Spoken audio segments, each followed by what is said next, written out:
Hi, Laura here, back again for Business Academy Online, and in this video we're going to be focusing on Robbins' conflict strategies. This is my favourite cultural model because it goes into way more detail than the Thomas Kilmann one that we'll also see in the slides.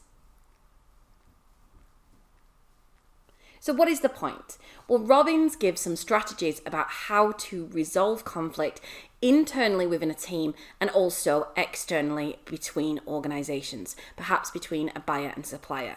And really, it's looking at these strategies and seeing which one is the most appropriate. You may even need to use a combination of different strategies. So I'm going to give you a conflict example that actually happened to me. I was working at a major consultancy in a team, and another team member at the same level as me had a lower team member who reported to her. She went off on a project, and that team member who reported to her started to ask me for advice. When she came back, she said she'd learned so much. And why couldn't she learn as much with her as she did with me? And I said, because we're similar in age, perhaps it's because we are closer in age and she doesn't see me as a manager. And the woman went crazy. She started saying, "Are you calling me old? Are you calling me old?" and stormed out of the room. All of this was incredibly awkward, and we had to use a number of different conflict resolution techniques.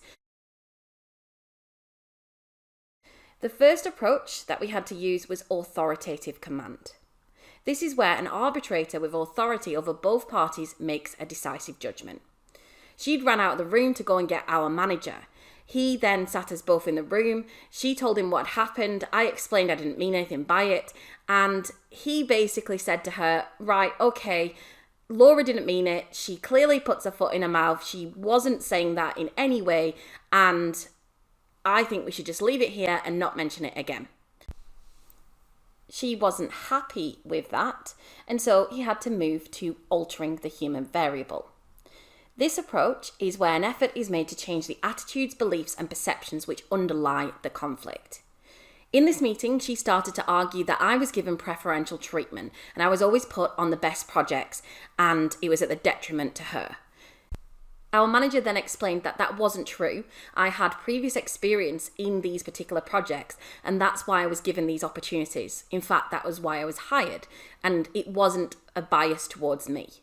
She was still unhappy with this, and she refused to work with me, which meant he had to go to the next strategy, altering the structural variable.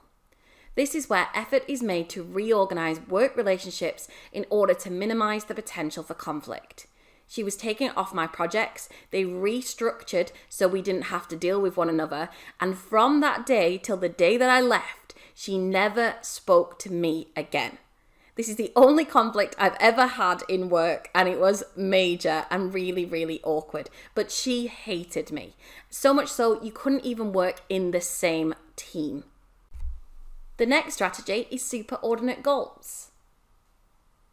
Superordinate goals is where the parties are encouraged to see the bigger picture and identify shared goals that override their differences. And this is what our manager tried to do with us. He tried to talk about the projects that we were both working on and about how what we were doing was actually best for the project, and that if her employee had risen up in performance, then this would only help the entire project as a whole. Obviously, it didn't work because she refused to work with me ever again. And finally, the fifth one that I've picked of Robbins is expansion of resources.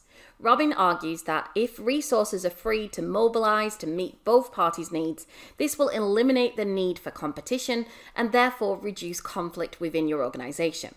And that's all well and good, but one of the things I would say is not every organization can afford to do this. And so this is great in an ideal world, but it may not be possible for your organization.